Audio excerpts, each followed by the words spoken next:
Mineşşeytanirracim. Bismillahirrahmanirrahim. Elhamdülillah ve salatu ve selamu ala Resulillah. Değerli arkadaşlar, Muhammed Ali Es-Sabuni'nin Et-Tefsirul Vadihul Muyesser adlı eserinden 28. cüzün 42. dersini yapmak üzere birlikteyiz. Geçen dersimizde Tahrim suresini işliyorduk. 6. ayetin ortalarında kalmıştık. 6. ayet ne diyordu baş tarafı?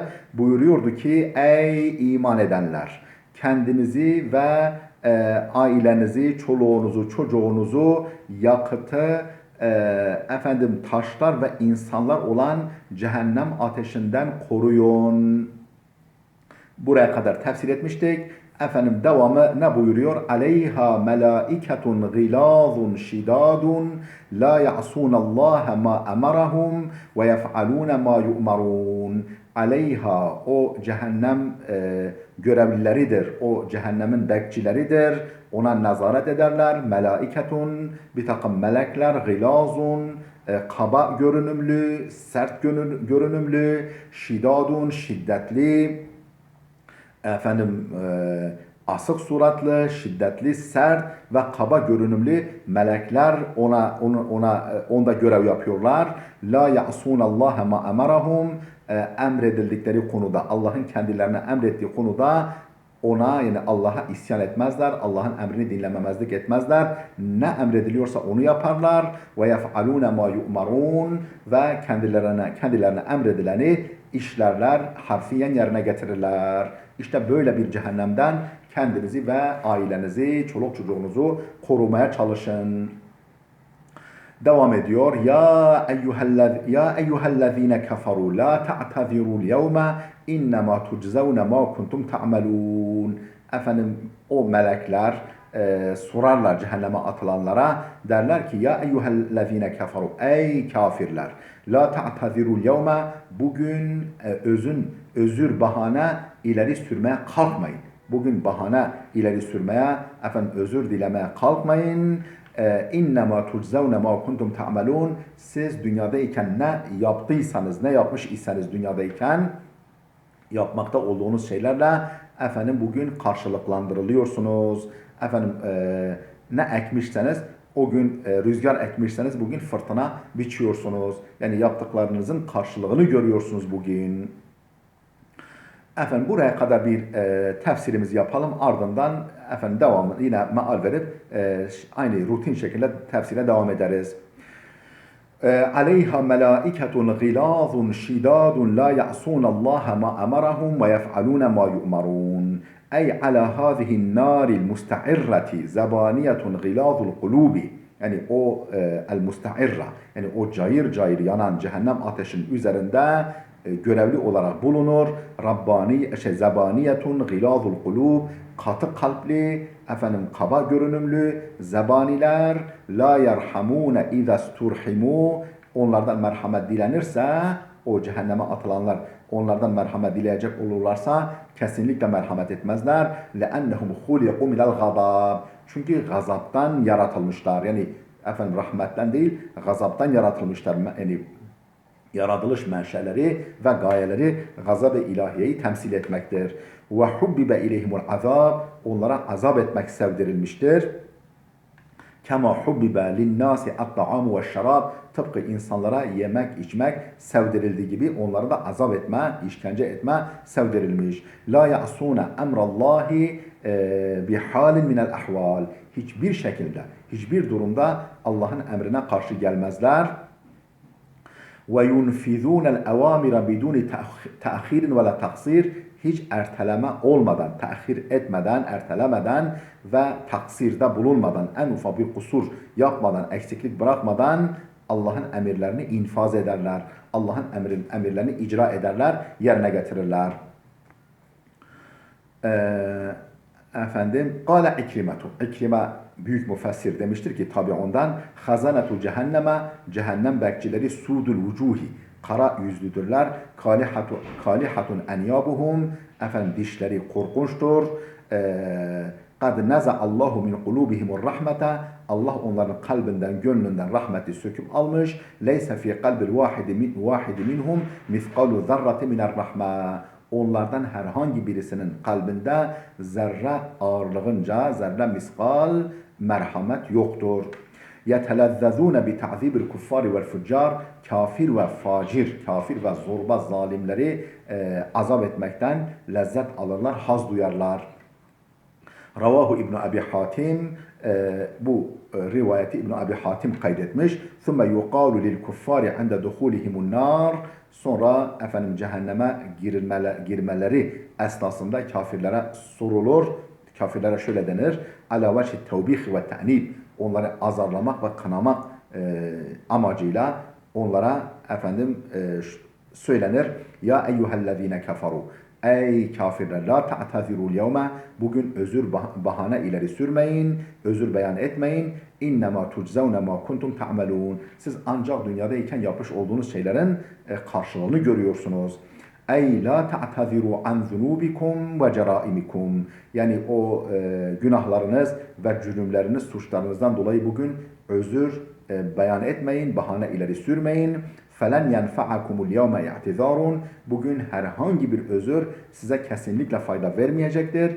اِنَّمَا تَنَالُونَ جَزَاءَ عَمَالِكُمُ الْقَبِيحَةِ فِي الدُّنْيَا Siz ancak dünyada iken yapmış olduğunuz çirkin fiillerinizin cezasına eriyorsunuz. Cezasına çatıyorsunuz, kavuşuyorsunuz. Minel kufri vel maasi nedir o yaptıklarınız? Küfürdür, nankörlüktür, inkardır, günahlar, isyan ve günahlardır. Ve la tuzlamune şey'en hiçbir şeyle size zulm edilmez. Yani ne yaptıysanız onun karşılığını görüyorsunuz bugün.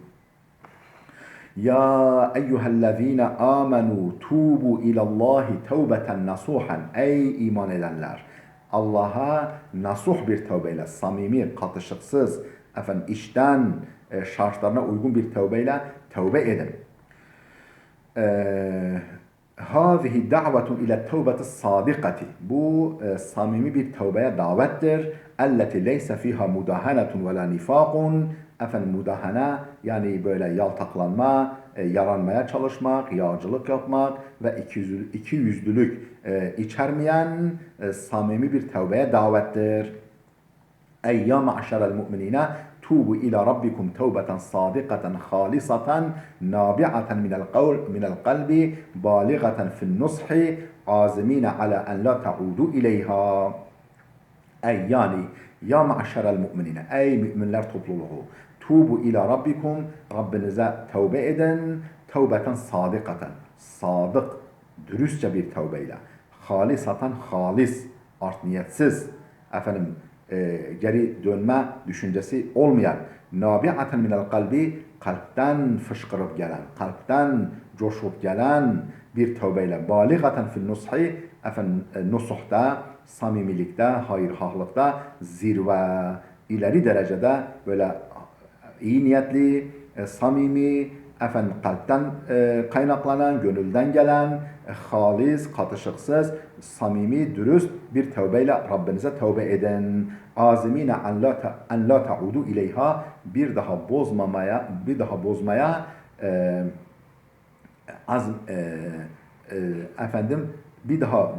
dönmemeye yani o günaha dönmemeye azmedici olarak tövbe edin. Su'ile Umaru anit tevbetin nasuh. Hazreti Ömer'e tevbe-i nasuh nedir diye soruldu. Fekale dedi ki hiye en yetube thumme la yaude ile zembi kema la yaudu lebenu ile dar'i ve en yeruddel mazalime li ehliha. Şöyle tarif etti tevbe-i nasuhu. Hiye o tevbe-i nasuh en yetube kişinin tevbe etmesi thumme la yaude ile zembi sonra bir daha da günaha dönmemesi kema la yaudu lebenu ile dar'i tıpkı memeden sağılan sütün bir daha memeye dönmemesi gibi. İnekten, koyundan sağılan bir süt bir daha memeye geri döner mi? Dönmez. İşte o şekilde tövbe ettiği günahtan bağını koparıp bir daha o günaha dönmemek. Ve en yeruddel mazalime li ehliha bir de hakkını yediği kimselerin hakkını iade etmek. Mazalimi yani zulmettiği kimselerin hakkını onlara iade etmek. Böyle yaparsanız asa rabbukum en yukeffira ankum seyyiatikum ve yudkhilakum cennatin tecri min tahtiha'l enhar.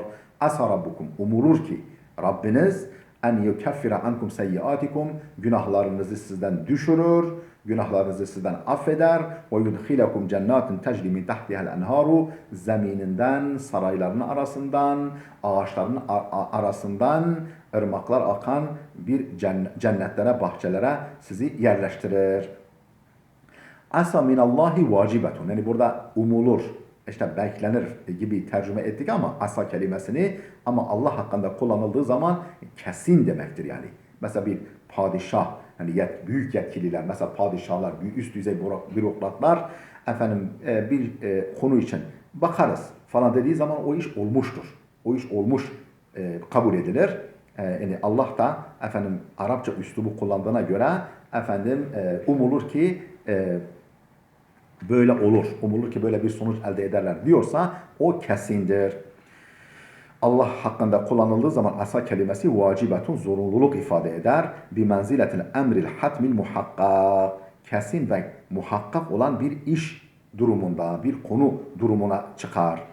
Ey hakkun alallahi en in tubtum min zunubikum, yani eğer günahlarınızdan tövbe ederseniz Allah üzerine almıştır. Allah bir hak olarak üstlenmiştir.